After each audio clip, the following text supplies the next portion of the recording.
Hey guys, AuspiciousAussie here, and welcome to episode 26 of the TCW series. Now, today's show we have Total Mayhem 20. I would say probably the biggest pay-per-view of the year in terms of TCW. And we've got a very, very strong and interesting show here tonight. Some things are going to be, let's just say they're going to be a little bit different after tonight. So yeah, let's run the show.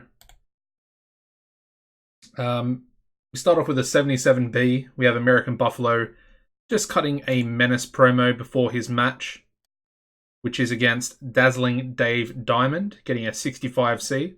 In a bout that had good heat and decent wrestling, Dazzling Dave Diamond defeated American Buffalo 10-14 by pinfall with a dazzle driver. Yeah, not a bad match, not a great match either. I mean, the match was a lot higher than their in-ring performances, so I'm going to assume that it did quite well. Moving on to a 73B-. We got Benny Benson cutting a promo, and he says that Wolf Hawkins has lit a fire inside of him, and he wants to become world champion one day in the near future. And this is, of course, before his match here tonight as well, which gets a 71C+, and about that had good heat and decent wrestling. Benny Benson defeated Joel Bryant in 1946 by pinfall with a shockwave from next year. And as you can see, a 70 in-ring performance there from Mr. Benson. So, yeah, pretty good match and a decent win over a pretty credible old-timer in Joel Bryant. We then move into a 92A rated angle. We've got Bulldozers Brandon Smith and Rocky Golden, and they want to win more than anything tonight against the Latino Kings to prove their friendship once and for all. Yeah, 92A, it's pretty good. Obviously, Bulldozer, well, apparently he looked dreadful, and Rocky looked fantastic, so good stuff. The match itself gets an 80B. Very, very decent rating there for us. And about that had good wrestling and a decent reaction from the crowd.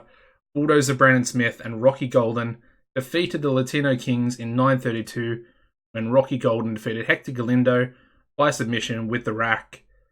And then, as you'd expect, he also carried the match. Interesting that, Rudy Velasquez was off his game a little bit. So, in theory, the rating could have been even higher. We also have Hector Galindo improving in performance skills there. We then move into a 38D-. We just have Claire Winters, of course, one of the women from our division. She's just cutting a little promo backstage with someone interviewing her. She's in a triple threat match up next, which gets a 43D. And about that had subpar wrestling and little heat. Claire Winters defeated Simone Sentinel and Elsa Calvo in 10:06 when Claire Winters defeated Elsa Calvo by pinfall with a heel kick. And both Claire and Elsa were both off their game, which is a little bit disappointing. But again, I sort of did expect this match to not do too well. Basically, this match is going to be a number one contenders match as such. Anyway, Elsa Calvo improving in performance skills there, which is good to see. Anyway, we then go into a 97A star promo from the Behemoths. We have them coming out, and they come out and say, well, they show some respect for the Dynamite Express. Of course, they've been a little bit sort of just shown a lack of respect towards them, thinking that they're somewhat of an unworthy lower tier tag team in TCW, and that they were sort of going to steamroll them.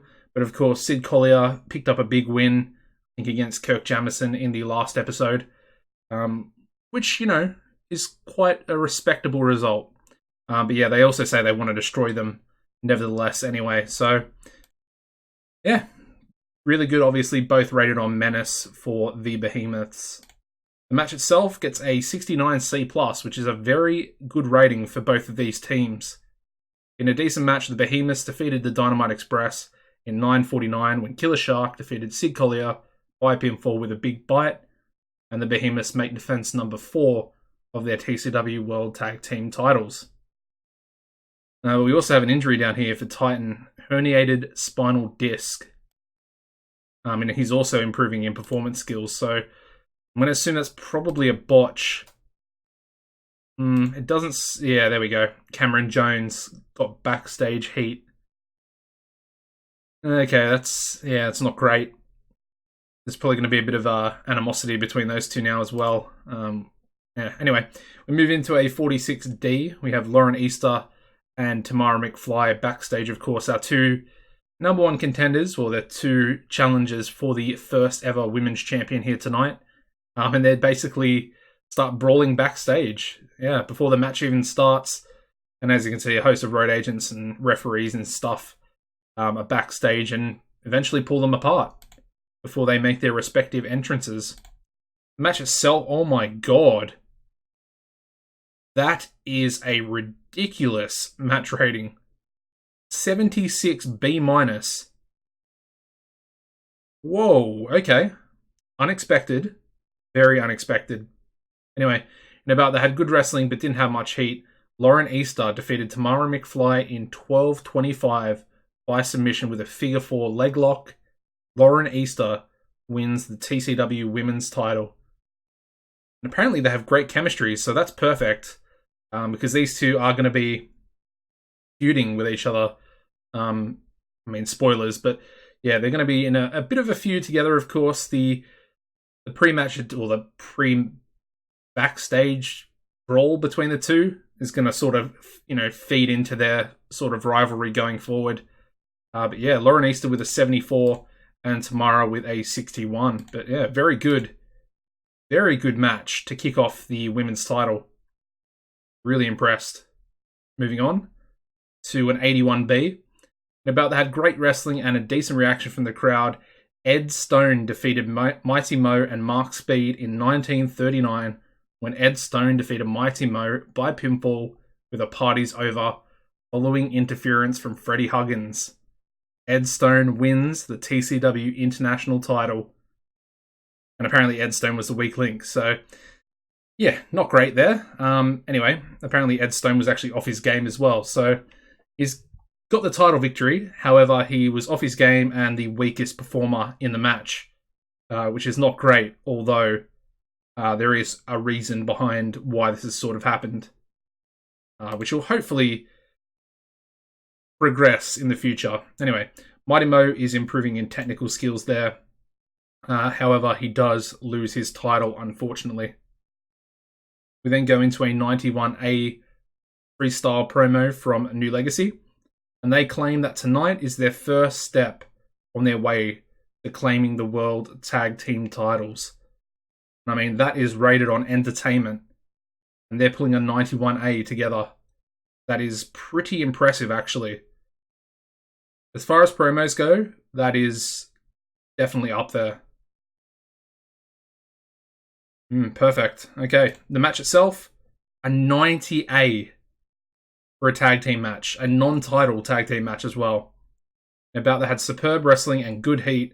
The New Wave defeated New Legacy in 2021 when Guide defeated J-Cord by pinfall with a wave of mutilation. 90A for the number one contenders match. Wow, that is a very, very solid match. Anyway, I'm going to pre-book in the title match here. We're going to have the Behemoths taking on the New Wave once again for the World Tag Team titles. Really looking forward to that match. I mean, the Behemoths got a really good rating in their tag team match as well, so 90A. A couple of work improvements, both of the New Wave improving in performance skills, which is good to see as well. Very impressive. Moving on to a 100A star promo from Mr. Aaron Andrews, the World Heavyweight Champion. And he basically says that he knows that tonight is going to be the biggest challenge of his life. He's taking on 5 other incredible pro wrestlers, and they're all vying for his World Heavyweight title. 100A star. The match itself, here we go. A 96 A star. That is crazy. I'm super happy with that. Anyway, in an exceptional match, Wolf Hawkins defeated Joshua Taylor, Eddie Peake, Sammy Back, Aaron Andrews, and Brian Vesey in 30 minutes and 3 seconds when Wolf Hawkins defeated Brian Vesey by pinfall with a full moon rising. Wolf Hawkins wins the TCW World Heavyweight title. 96 A star. Not to mention, Aaron Andrews was really off his game. That in itself means this rating could have been higher. And I mean, if we'd replaced Vesey with Rocky Golden, it might have been a 100 A star. Possibly. I don't want to, throw out things that I don't know to be true. But a 96 A star, Andrews on his game, and then Rocky, who would arguably get a 90 in-ring performance probably, as opposed to Vesey's 74, could have completely changed the whole rating and given it quite a few more points. I would say if that was the case, a 99 or a 100 would not be out of the question, in my opinion. Anyway, really good match, and we have Wolf Hawkins winning the World Heavyweight title. Couple of improvements here. We got Joshua Taylor in performance, Eddie Peake in both Rumble and performance, and then finally Aaron Andrews in flying. So what a great main event for the biggest event of the year. Got one more thing to get into. A 97 A star rated angle from Wolf Hawkins. And he basically says that he's done it again.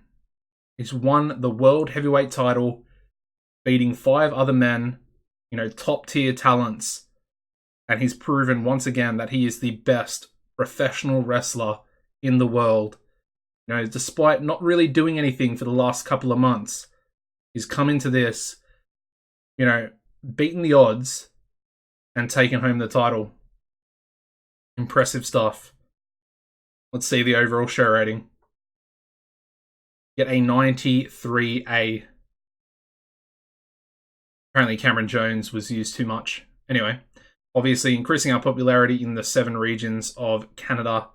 Again, we're not going to be gaining any popularity in America due to our fall down to cult size. So, yeah, unfortunately that's pretty annoying. But anyway, let's try and cheer a few people up. Let's go with Aaron Andrews. Who else? I think Mighty Mo was pretty upset about losing the title. And I think Buffalo was upset as well. So I'm just going to praise these 3 guys purely for the fact that they might have morale issues after this event. Yeah, what a great pay-per-view. Honestly, I'm pretty sure that's our best ever pay-per-view. We can obviously check that as well. Apparently, yeah, shooter Sean Dealey. I mean, he's a guy that I would be pretty interested in. As you can see, he's pretty incredible. But unfortunately, there are quite a few different companies coming in for him. Pretty much all the big companies except for south of the border, basically. So Titan's injured, but for how long? No way! 11 months and 3... So, a year, essentially. Oh, okay, well that's completely thrown everything out the window in regards to my tag team division, my whole storyline that I was trying to play out. Huh, okay. Okay, that's really bad.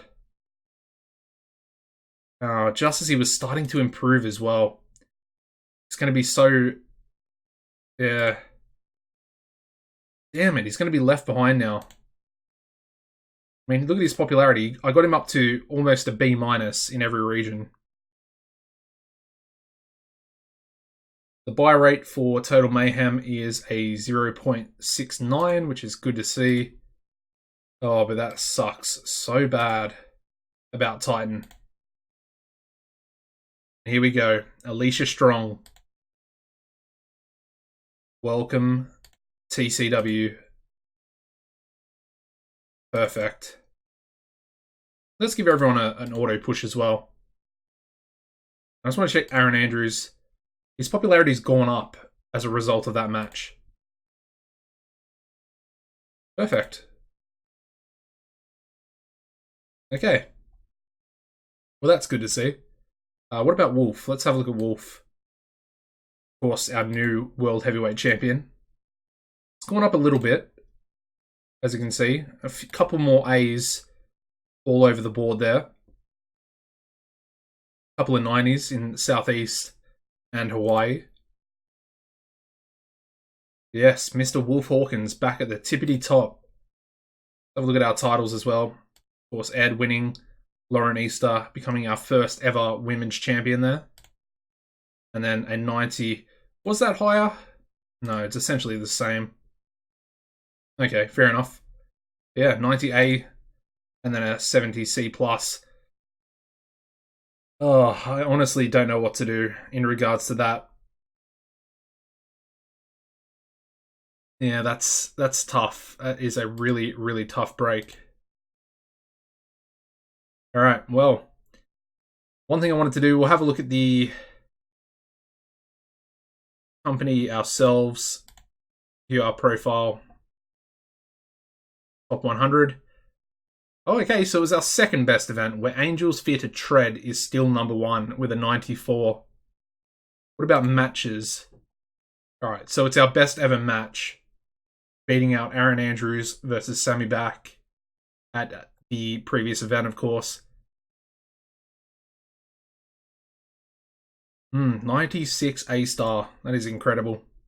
Anyway, that is pretty much going to wrap this episode up, guys. I hope you have enjoyed Total Mayhem. Obviously, such a great show from top to finish. We've got new champions as well. Of course, Ed Stone and Wolf Hawkins. Let me know if you managed to actually, if you thought that the champions were going to be crowned, if you thought Ed Stone was going to be the winner of the triple threat, and if you thought Wolf Hawkins, who I believe was somewhat of a dark horse going into that 6-man match. Anyway, let me know. Let me know your thoughts on the episode as well. And apart from that, as always, take it easy. Drop a like on the video. Subscribe to the channel if you haven't already. And yeah, I'll see you in the next one. Goodbye.